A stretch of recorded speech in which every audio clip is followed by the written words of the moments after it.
A tutorials namu na yau za mu yi bayani ne akan menene element, ta ya ake gane symbol na element, ma'ana idan ka ga symbol ta za ka iya gane wannan symbol ɗin na wani element ne, wannan symbol ɗin na hydrogen ne ko kuma na helium ne ko kuma na lithium ne.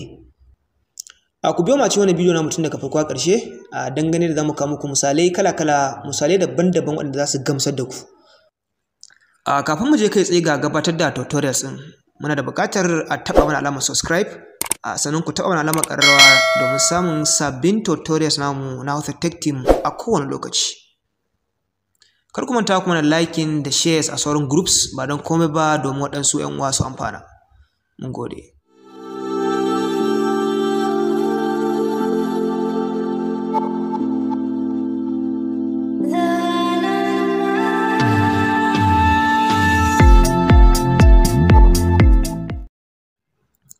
Kamar yadda muka ce za mu yi bayani akan menene element tare da symbols nasu. Da farko za mu duba mu ga menene element. Abin da ake kira suna element ko kuma abin da ake nufi da element shine waɗansu sinadarai ne waɗanda ake amfani da su a ɓangaren kimiyya, wanda a turance za mu ce a ɓangaren sciences. Sinadarai ne waɗanda ake amfani da su wajen haɗa abubuwa. Misali, wasu sinadaran daga ciki akan amfani da su wajen ɓangaren haɗa abin da ya shafi abinci. Waɗansu sinadaran kuma akan amfani da su wajen ɓangaren abin da ya shafi ruwa ko irin su lemo ko wani abu makamancinsa, wanda akan saka wannan sinadaran wanda zai taimaka wa wannan abincin ko kuma wannan abin shan ba zai lalace da wuri ba ko kuma ba zai ɓaci da wuri ba.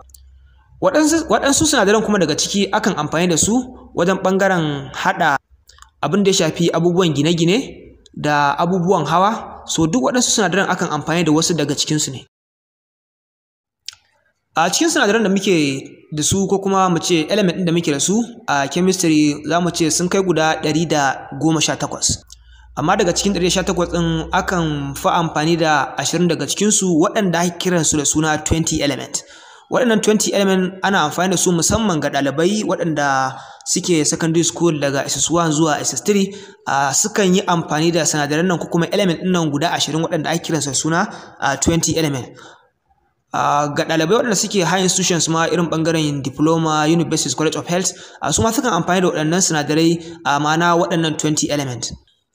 Daga cikin 20 element ɗin da muke da su za mu yi bayanin guda 10 yadda ake rubuta su da kuma symbols nasu. Idan aka ce symbols ɗin da muke magana shine kamar irin takaitaccen sunansu wanda mutum da zarar ya ga wannan takaitaccen sunan zai gane kan cewa wannan element kaza ne. Misali, akwai symbol na kowane element. Wannan hydrogen yana da symbol nasa, helium yana da symbol nasa, wanda idan aka tashi ba kai za rubuta maka hydrogen ba, za ka saka maka symbol ne, ma'ana abbreviation ɗin wannan sunan. Da zarar ka ga wannan ya nuna maka cewa wannan abin hydrogen ne. Sannan kuma akwai abbreviation na sunan wani element kamar misali irin su lithium. Misalin da za mu ɗauka na farko a nan shine hydrogen. Hydrogen ɗaya ne daga cikin jerin element da muke da su, wanda shine element na farko daga cikin jerin element. Wanda idan muka duba wannan shine hydrogen, sannan kuma symbol ɗinsa kamar yadda muke kallo shine single H. A duk inda muka ga single H, to wannan H ɗin tana nuna mana cewa wannan symbol ne na hydrogen. So ko da ba rubuta mana hydrogen complete ba, da zarar mun ga wannan H ɗin a ɓangaren abin da shafi chemistry, so wannan ya nuna maka cewa wannan element ɗin hydrogen ne. Element na gaba shine helium. Kamar yadda muke kallo, helium shi ma ɗaya ne daga cikin jerin element da muke da su, wanda shine element na biyu daga cikin jerin element. Idan muka duba za mu ga helium shi ma symbol ɗinsa ko kuma mu ce takaitaccen sunansa za mu ga an sa He. Wanda duk inda muka ga symbol na element mai ɗauke da He, to wannan symbol shine symbol na helium. Idan muka duba za mu ga hydrogen shi ma symbol nasa H ne, inda kuma helium shi ma symbol nasa H ne, amma sai dai a gaba shi kuma akwai E. So dan sai ya kasance single H ne wanda shine symbol na hydrogen, wanda kuma idan da akwai E a gaba ma'ana He kamar da muke kallo, to wannan shine symbol na helium. Misalin element na gaba da za mu bayar shine element na lithium, wanda lithium shi ma ɗaya ne daga cikin jerin element da muke da su, wanda shine na uku daga cikin jerin element. Wanda idan muka duba za mu ga symbol ɗin lithium ko kuma mu ce takaitaccen sunan lithium shine za mu ga an saka Li. capital L sai kuma I. To wannan din da muka ga symbol na element wanda yake ɗauke da Li, so wannan symbol ne na lithium. Kamar da muka faɗa shi element idan aka tashi ba kowane lokaci za a baka complete sunansa ba. Amfanin riƙe wannan symbol ɗin shi ne da zarar an baka wannan symbol ɗin na Li to za ka iya gane wannan symbol ne na lithium. So a taƙaice dai wannan shi ne symbol na lithium ko kuma mu ce da symbol ɗin lithium yake. Element namu na gaba shi ne beryllium. Beryllium shi ne element na 4 a cikin jerin element da muke da su, wanda kuma symbol nasa ko kuma ce takaitaccen sunansa shine Be, wanda zarar mutum ya riga ga Be a bangaren chemistry wannan symbol ne na beryllium, wanda kuma beryllium shine na 4 a cikin jerin element da muke da su. Element namu na gaba shine boron. Boron kuma shi ma element ne na 5 daga cikin jerin element da muke da su, wanda shi ma symbol nasa shine B, wanda zarar mutum ya riga ga V ita kaɗai wannan symbol ne na boron. Wanda element na gaba shine element na carbon. Carbon shi ma ɗaya ne daga cikin jerin element da muke da su, wanda kuma shine na 6 a cikin jerin element da muke da su, wanda symbol na carbon zamu ga shine C. Da muka ga C wannan symbol ne na carbon, wanda ko ba sama complete carbon ba da zaran ka ga C ta kaɗai wannan symbol ne ke nuna maka cewa symbol ne na element ɗin carbon. Element na shine nitrogen. Nitrogen shi ma ɗaya daga cikin jerin element da muke da su, wanda shine element na 7 a cikin jerin element da muke da su, wanda zamu ga symbol ɗinsa shi kuma shine N. Da zarar mutum ya riga ga N, wannan N tana nuna mutum cewa wannan nitrogen ne. Element namu na gaba shine oxygen. Oxygen shi ma ɗaya daga cikin jerin element da muke da su, wanda shine na 8 a cikin jerin element da muke da su, wanda kuma yake da symbol nasa shine O, wanda O ɗin nan shi kaɗai yana indicating symbol ne na oxygen. Element namu na gaba shine fluorine. Fluorine shi ma ɗaya daga cikin jerin element da muke da su, wanda shine na 9 a cikin jerin element da muke da su, wanda symbol nasa kuma shine F, wanda din da muka ga F wannan symbol ne na element ɗin fluorine. Element na gaba shine ko kuma mu ce element na 10 shine neon.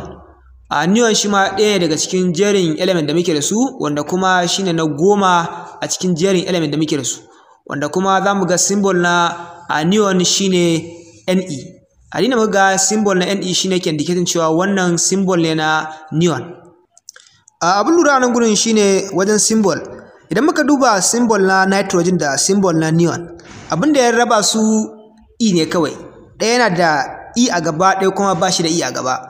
So yana da kyau mu rinka kula sosai, saboda idan single N ne ita kaɗai wannan symbol ne na nitrogen kamar da muka faɗa, idan kuma akwai E a gaba so yanzu ya bar nitrogen ya koma neon. Idan muka koma kan H ita kaɗai muka faɗa, symbol na H kuma shine symbol na hydrogen. Idan muka duba shi ma suna kamanceceniya da shi da helium. Idan muka duba symbol na hydrogen mun ce H ne shi kaɗai wanda ba komai a gabansa. So idan aka sa E a gaba wannan symbol ya tashi daga hydrogen ya koma helium. Idan kuma single H ne ta kaɗai, so wannan yana indicating cewa symbol ne na hydrogen. Amma idan a gaban E din kuma a gaban H din kuma idan aka ƙara E, to ya bar symbol ɗin hydrogen ya koma symbol na helium. Lura idan muka sace kula da symbol na beryllium da kuma symbol na boron, za mu ga su ma iri ɗaya ne, abin da ya raba su kawai shine E. Idan muka duba na symbol na beryllium za mu ga akwai Be, wanda in muka duba symbol na boron shi kuma za mu ga B ne shi kaɗai. So dan aka samu symbol mai B, wannan symbol ba zai zama na beryllium ba, zai zama symbol ne na boron. Amma a gaban wannan B din idan aka ƙara E to ya bar boron, so ya riga da ya koma kuma symbol na beryllium. Wanda muka ce symbol na carbon kuma shine C, da muka ce symbol na oxygen kuma shine O.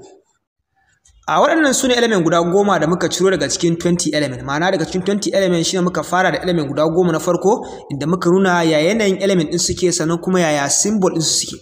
Abu mai muhimmanci ko kuma mu ce abin da ya kamata ɗalibi ya lura da shi a nan gurin shine symbol ɗin yana da matuƙar muhimmanci, saboda ba wai dan ka iya rubuta spelling ɗin element ɗin ba, za a iya baka symbol ɗin a ce wannan symbol ɗin wani element ne. Misali za a iya baka symbols na wasu compound, misali kamar irin su hydrogen bromide.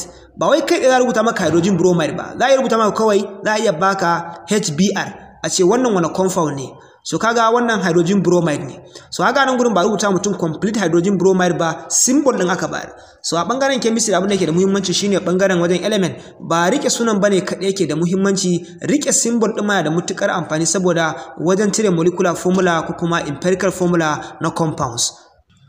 A waɗannan su ne element guda 10 da muka kawo, sai dai kuma a bidiyo namu na gaba za mu ƙara kawo muku cikon element ɗin guda 10 wanda za su zama sun cika 20 element. So duka nan mu ka ƙarshen tutorials ɗin namu. Kar ku manta kuna tare da channel ɗin Hausa Tech Tip. Ku danna mana alamar subscribe kana ku taɓa mana alamar ƙararrawa domin samun sabbin shirye-shiryen mu na Hausa Tech Tip a kowane lokaci. Kar ku manta kuma da liking da shares a sauran groups ba don komai ba domin waɗansu 'yan uwa su amfana. Mun gode.